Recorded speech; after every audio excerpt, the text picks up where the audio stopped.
Get ready to be amazed. This is an awesome home in the Carolands neighborhood in Hillsborough. It has an absolutely insane backyard. It has an amazing floor plan, and it's on a pancake flat half-acre lot. At the end of this video, I'm gonna share with you guys a little about the elementary school that's down the block and about Sora Camp Trail, which is super close by. So let's dive in and take a look.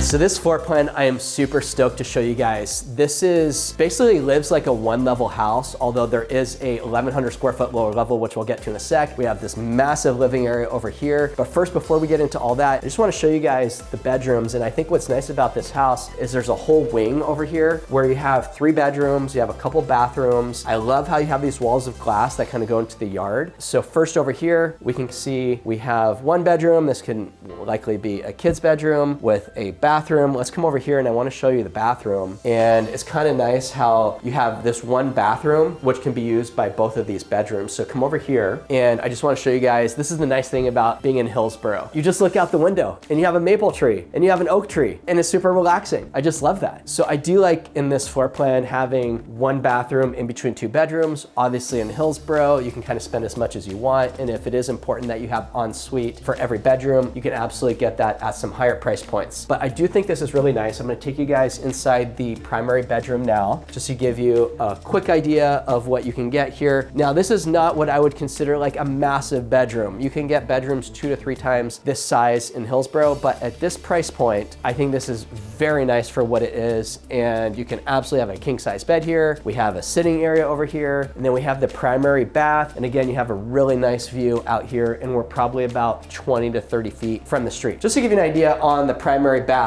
if you've seen some of my other videos where like my listing in St. Carlos where it's a 2-bedroom for $1.7 million or so, you know, the bathroom wasn't like this. It was very different, obviously. So when you spend a few $1,000,000 more, you're gonna get something. You can just see how wide this is. And let's just take a look. I wanna show you the shower because this is cool. It's basically 3 by 3 and lots of space. This is nice. All right, I just want to show you the size of the primary closet in here. I'm just kind of putting my arms all the way out, which is my test, and I'm not even touching the walls. So we are absolutely winning. This is nice. Okay, so now I'm going to take you guys into another part of the house and let's pop over there. All right, so we're back in the kind of the main living area, and I just love this because when you look out onto this yard, it's so relaxing. So first I want to show you guys here, we have a formal dining room. And again, this is super nice. You know, we have seating in here for 6. You could absolutely open up the table and have 8. But if you're looking for something with a massive dining room, you know, this might not be perfect for that, but I think this is certainly plenty of space. And then over here, I want to show you guys the kitchen. And when I think about kitchens, are they usable and functional? This kitchen is absolutely going to check the box from that perspective. I really like the white design. We have some really nice, thoughtful touches with the walnut shelving here. We have some beautiful, expensive appliances. We have a nice fridge. All the basics, of course, we have in this house. What I think is nice, if someone wanted to, they could absolutely open up this whole wall here and then move the kitchen maybe to the other side of the house for a few $100,000, and then that would open things up into the backyard a little bit more. But this home was built in 1951, but just throwing that out there, it's something that I think that someone could consider if they want to add a little bit more value to the house. What I love about this living room, not only are the high ceilings, but how much natural light you get in here. So these lights are actually on the lower setting right now. This is really nice. So we're kind of talking about the floor plan, and that's one of my 3 favorite things about this house, because you have all the 3 bedrooms over there. You have a guest house out here, which we will check out. And then you have that lower level. So it's nice if you have kids are over there. If they're sleeping, you want to hang out over here. And that's nice to get that separation because it's some lower price points. It sometimes can be a little bit more challenging to get that. And so at this price, I think you really get excellent value for what it is with this kind of lot. So I just want to kind of highlight the living room here. You know, not everyone likes a TV this high, and not everyone wants a fireplace. So if you wanted to, a fireplace can easily be removed with money. That's not a huge deal. And if you want to move the TV down here, you could, or you could move the TV to like the downstairs. So there's a lot of different possibilities here, and that's kind of, in my view, a huge selling point about this house. So now let's dive in and let me show you this amazing yard.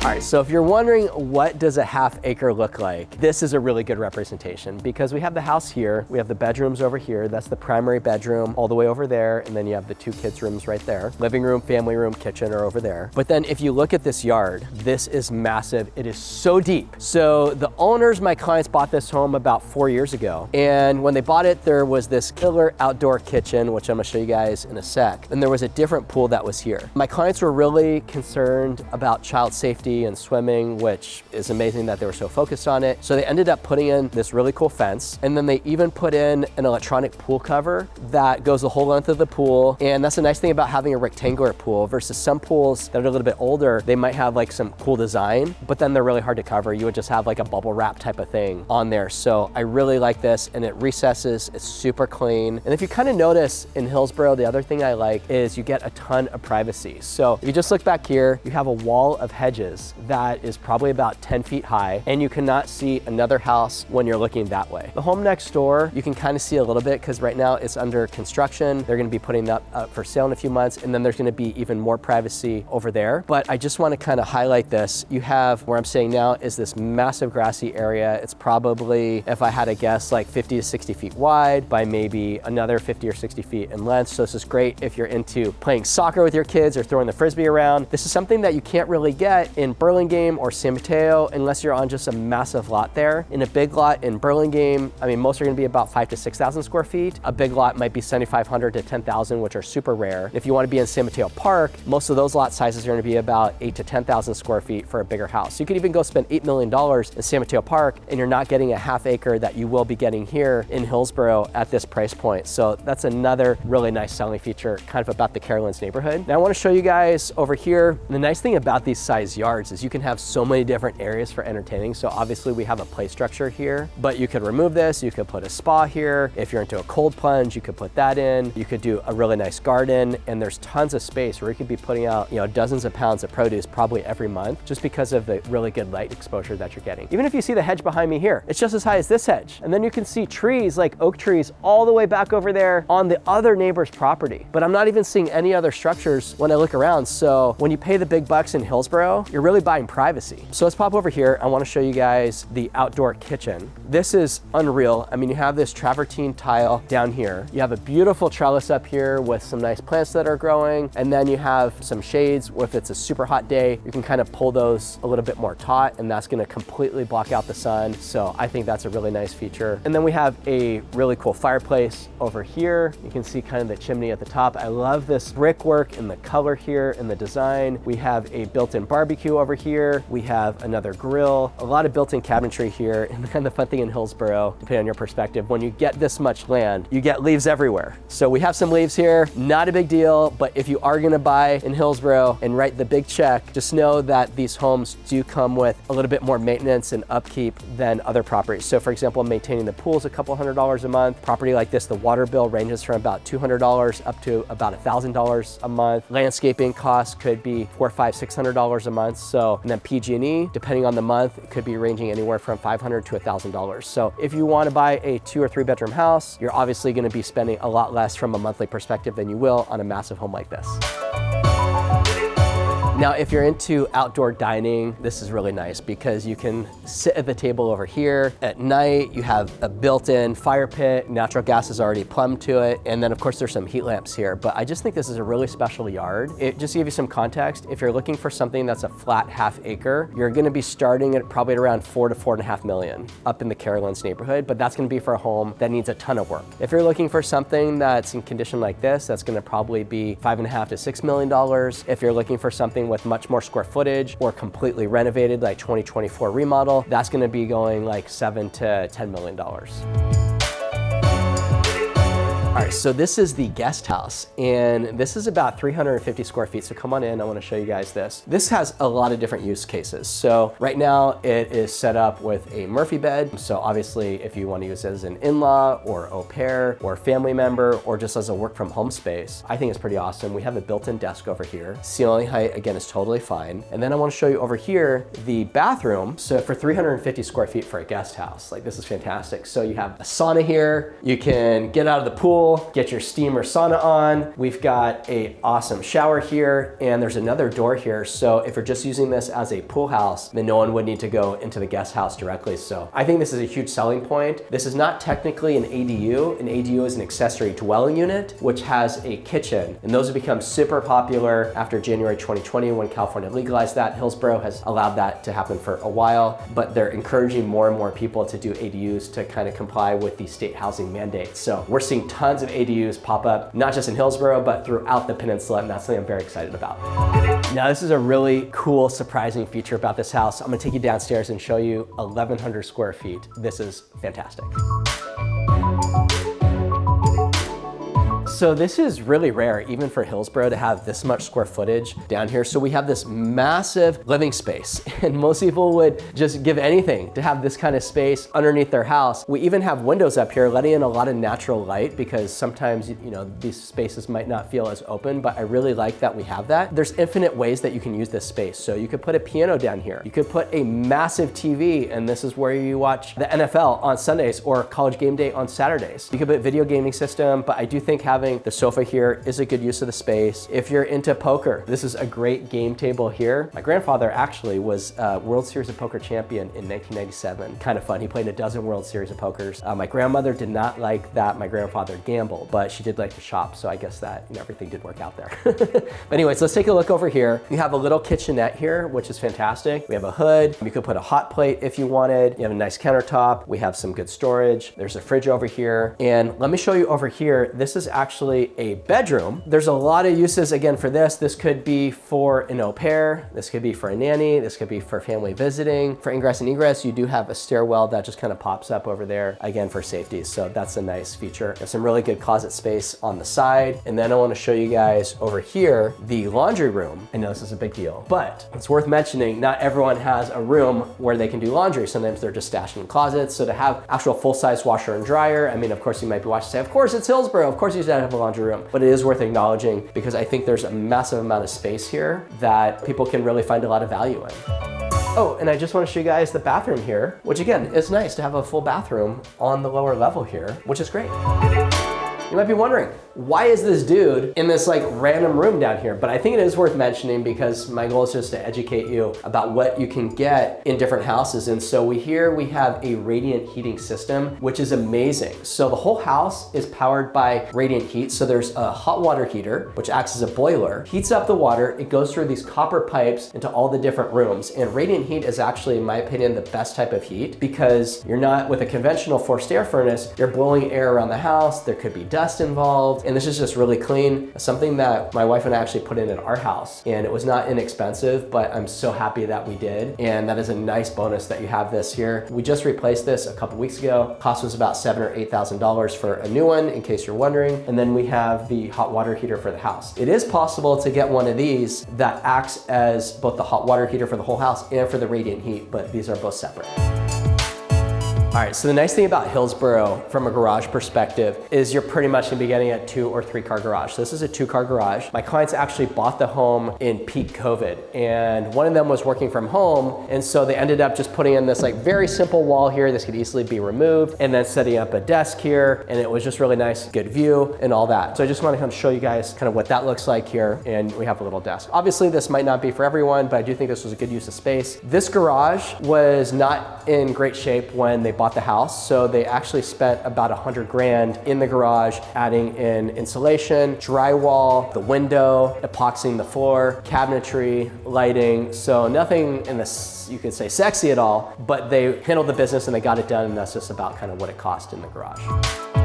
All right, before we leave the house, I just want to show you guys how cool this is. Because we're on a corner, and corner lots, not everyone loves them, but I think they're really nice because you get so much more light. You don't have another house bothering you or blocking light. In Hillsborough, that's kind of less of a concern. But we have this whole motor court here. So we have a driveway on the other side off the garage, which we didn't really show you. But you have this. This is really nice. You just kind of pull in, pull out. That's great. And what's nice is you have this walking path over here, which goes all the way to the backyard, and I think that's really special.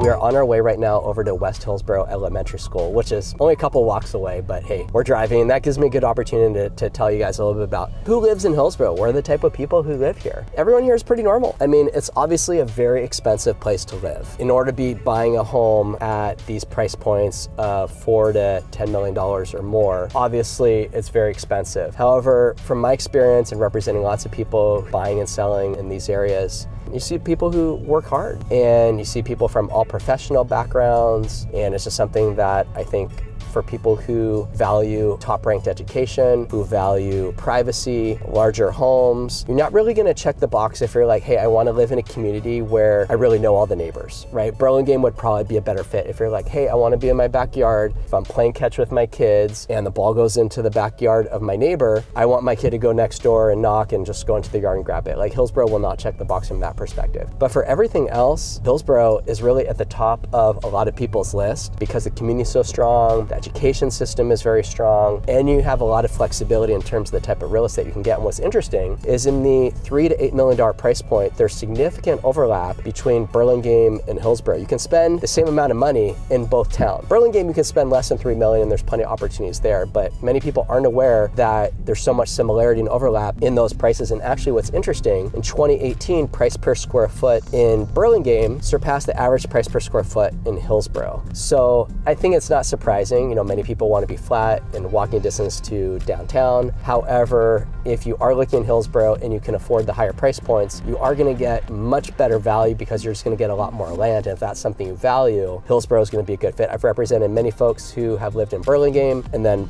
upgraded to Hillsborough, and many of them said, Raziel, look, we feel like we're Burlingame people, but we just want more space. So obviously no judgment, whatever feels comfortable, but that's some things that I've heard. All right, and just to give you guys an idea on pricing, what does it cost to live in the Carolands neighborhood? With average pricing this year at about $5 million, the median price about $4.8 million. We kind of see typically about 20 sales per year. So this year we've had 18 sales. In 2023, there were 13. 2022, there were 17 sales. So it really just kind of depends on the year and what's the mix of properties that pop up. In Hillsborough overall, we average about 100 sales per year. So the data gets really skewed. So if you're like, hey, I want to live in the Carolands, and you're looking at the average and median, that's not really going to tell you too much. You would just want to look in the totality of, okay, what is your price range? If your budget is say 5 to 6 million, what can that get you and where can that get you in Hillsborough would be kind of my advice. And just for context for this neighborhood, there's about a little over 400 homes, 436 homes to be exact, in the Carolands neighborhood. All right, well, on our way over from west over to Sawyer Camp Trail, just want to do a quick detour and show you guys the Carolands mansion. This is a 46,000 square foot home that is about 100 years old, and it is incredible. It has 96 rooms, and we'll just pop the drone up in the air so you can kind of see how cool this is. It's about 5 acres. It's a very valuable piece of real estate, and I just thought it'd be worth something showing you because it's only a few blocks from the house that we started at, and it's just in the heart of the neighborhood.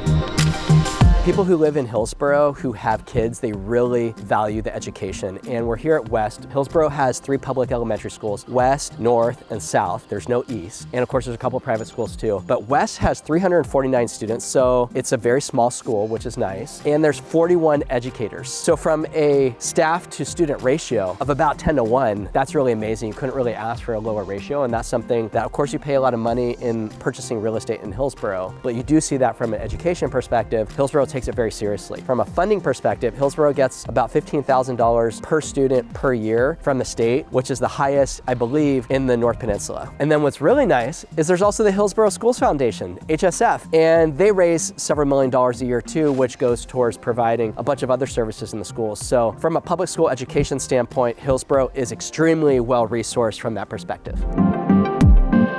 All right, we're here at Sawyer Camp Trail, and this is one of my favorite places just to be on the whole peninsula. I've been here tons and tons of times. My mom will go meet girlfriends here for walking, and Sawyer Trail is from where we are right now, 280 freeways over here. It goes north about 6 miles right up to Millbrae. And what's nice about it, it's a multi-use trail, so it's not just for people who are walking, but bicycles are okay, even equestrian use is okay. I haven't really seen that. And I've seen beyond the fence here, I've seen some coyotes and other stuff over the years, but it's nice nice. You have the watershed here. So this is Crystal Springs Reservoir. This covers about 1,300 acres, just as surface area. So this is not natural, this is man-made. The northern part of San Mateo County, some towns in particular, they get their water through San Francisco. And San Francisco gets its water from Hetch Hetchy and Yosemite. It's almost 200 miles that water flows from the valley or from the Sierras in Yosemite all the way down to San Francisco, and then that water comes here. And there's a several $billion-dollar renovation that was just done to do some major seismic upgrades of the reservoir. So not only do you get really good tasting water, they put a lot of thought into making sure if and when we do have an earthquake that we can get drinking water even after if there's a major issue. So this is a pretty cool feature. We're only about 1.5 miles from the house that we started this video off at, and people come here whether you live in Belmont, San Mateo, Burlingame, San Carlos, Millbrae. This is just a very popular spot. I've done a lot of cycling, and this is at least over the last 1.5 years since I kind of got into it. And this trail is fantastic. I mean, you don't want to come biking here at peak times, of course, but I do think it is nice. And I like coming here like on the weekends in the mornings, and it's just a really beautiful and relaxing spot to be.